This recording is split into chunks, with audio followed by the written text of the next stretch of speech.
Okay, children, continuing ahead with chapter 5. Now we will see question number 4. One question is left, which is question number 1, and we will do later on. Okay. Now the question number 4 is, which of the following are APs, and if they form an AP, find the common difference D and write 3 more terms. So इसके I will do 2 examples. The remaining you can do on your own. For example, if I see fourth part, okay. This is A या A1, A2, A3, A4.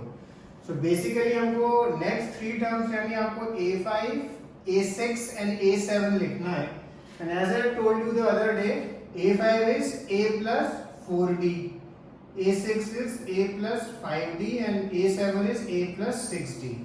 But these are only valid if this sequence is an AP. तो पहले आपको check करना है whether it is an AP or no. अगर AP नहीं है तो आपको you don't have to write anything. You can leave the sum as it is. Just write this is not an AP. And AP check करने के लिए आपको क्या करना है? जैसे I told you the other day, A2 minus A1. So जैसे -6 minus bracket -10. तो जब किया ये -6 plus 10 हो गया तो 4 आया. Then -2 -6 ये किया तो ये भी आएगा 4.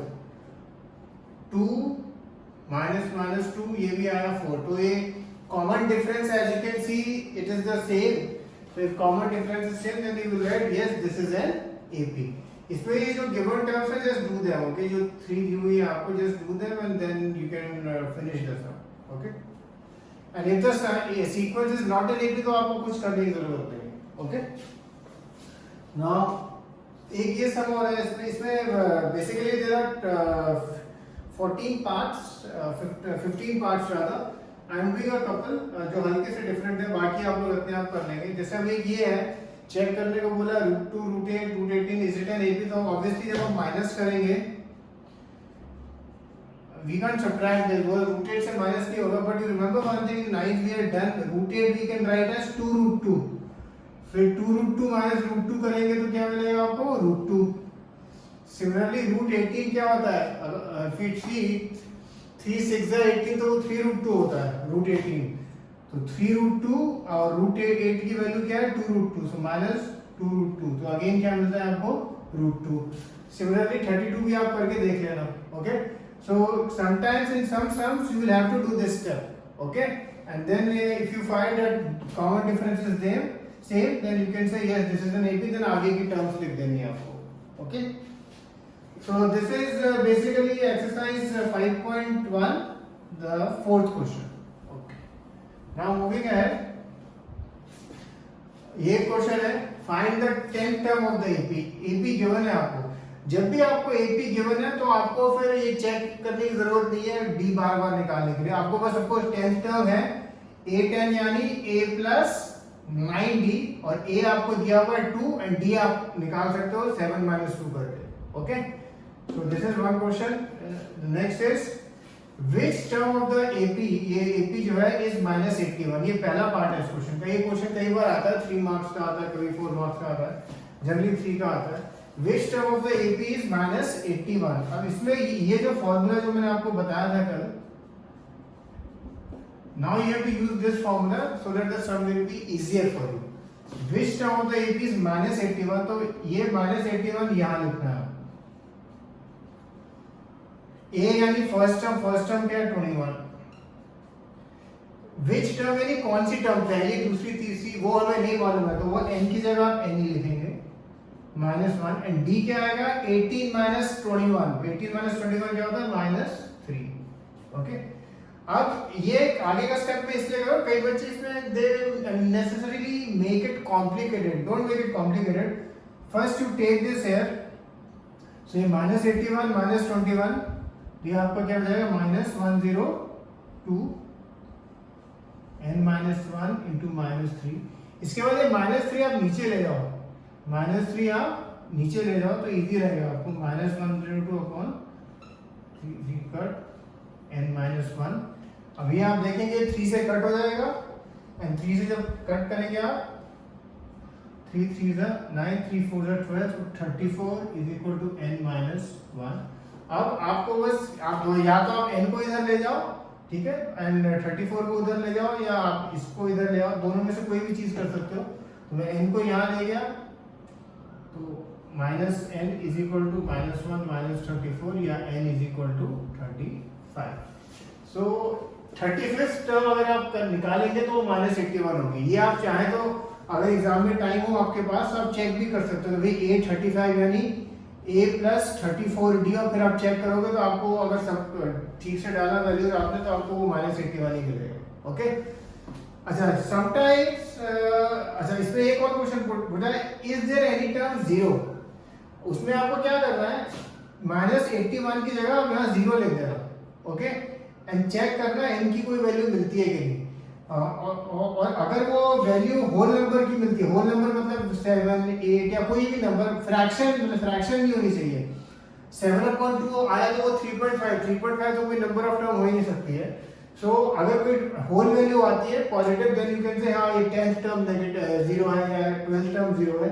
और वो नेगेटिव इसलिए हो सकती है क्योंकि अगर आप यहाँ देखो d 0 इसलिए हो सकती है क्योंकि d कम हो रहा है।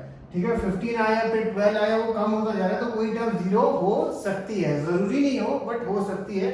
तो चेक करने के लिए अगेन आई एम रिपीटिंग, आप क्या करोगे, an की जगह आप 0 लिख देना, बाकी वही a आपको मालूम है, d मालूम है, then try to calculate n की अगर प्रॉपर वैल्यू मिलती है, प्रॉपर पॉजिटिव होल वैल्यू, ठीक है, not decimal not fraction, then आप बोलेंगे यस, और अगर नहीं मिलती है तो बोलेंगे नहीं। ओके, नेक्स्ट एक क्वेश्चन है, find a AP whose third term दी है और सेवंथ टर्म दी है।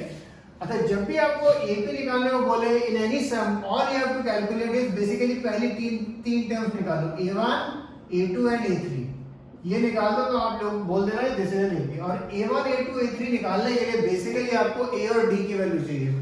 a1 is a, a2 is a plus d and a3 is a plus 2d।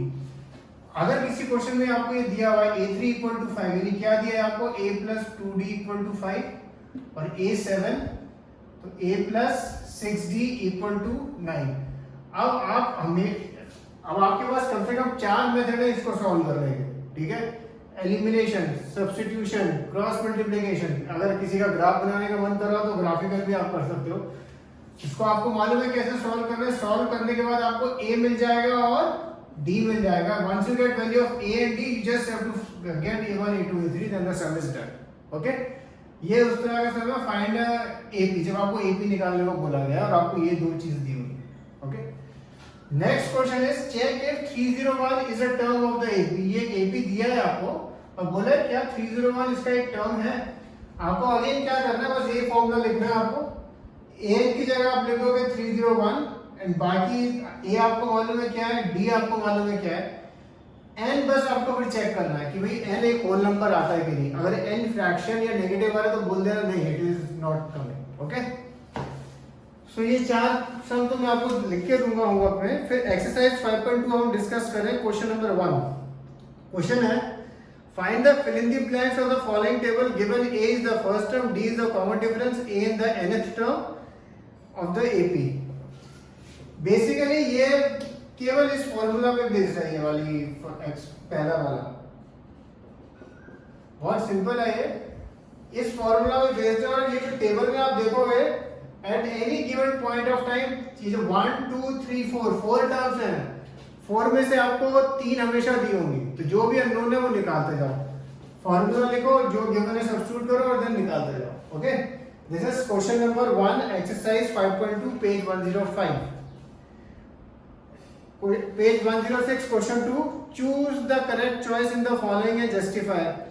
The 30th term of the AP is, इसमें आपको 830 निकालना है। 830 यानी a plus 29d, तो वो निकाल देना और वो देख बता देना। अगर निकलता है तो वो जस्टिफिकेशन वही होगा जो आप सॉल्व करके दिखाएंगे वहां पे। The 11th term of the AP is this, इसमें से कौन सी 11th टर्म है। 11th term again a plus 10d। Okay, a plus 10d आपको बस निकालना है। और इसमें जैसे हालांकि आप लोग को मालूम है, पर जैसे पहली टर्म -3 लिखी है, फिर -हाफ लिखी है और आगे लिखा, जैसे आप d निकालेंगे तो कैसे निकालेंगे, -हाफ माइनस ब्रैकेट -3। अब इस पे नीचे एलसीएम लेना याद रखना। ठीक है, एलसीएम एक तो बीच का साइन ऑब्वियसली प्लस हो जाएगा। अब आप एलसीएम लेंगे तो ये -1 एंड ये आपका 6, तो ये आ गया आपका 5/2। अब सिमिलरली आगे करते जाना आप लोग। और लास्ट क्वेश्चन जो डिस्कस कर रहे हैं वो है question number 3। Question number 3 almost ये इस तरह का सम है, आइडेंटिकल सम है। इनफैक्ट ये वाला जो फाइंड एंड एपी जो लिखा हुआ है वो वाला सम है। In the following APs find the missing terms in the boxes. For example जो फर्स्ट क्वेश्चन है उसमें ए आप ये a1 a2 a3 है, तो a आपको क्या दिया हुआ है 2, a2 आपको नहीं मालूम है, क्वेश्चन मार्क यहाँ लगा देता हूं, और a3 आपको दिया हुआ है 26। अब a आपको यानी a1 यानी a आपके पास है 2, a3 26 है, तो 26 is equal to a plus 2d। जब ये लिखा मैंने a मालूम है तो a की जगह आप 2 लिख दोगे तो आपको d मिल जाएगा। Once you get d you can easily write a2 is a plus d। तो ये सारे सम इसी तरह के हैं। फॉर एग्जांपल अगर हम सपोज इसमें फिफ्थ क्वेश्चन देखें, लास्ट वाला 38 है, 38 कौन सी टर्म है, सेकंड टर्म है, यानी a2 क्या होता है a plus d is equal to 38। और फिर -22 दिया है, -22 अगर हम देखें 1 2 3 4 5 6 सिक्स्थ टर्म है, यानी a6 दिया है। a6 क्या है, a plus 5d is equal to -22। अब आप ये दो इक्वेशन किसी भी मेथड से सॉल्व कर सकते हैं, which are you know elimination, substitution, cross multiplication, graphical, and get the value of a and d। a और d की वैल्यू जब एक बार आपको मिल गई तो जो बीच की मिसिंग टर्म्स है, पहली टर्म a, फिर थर्ड टर्म नहीं है, फोर्थ नहीं है, फिफ्थ नहीं है। Okay, so these 3 questions you have to do. Cheers.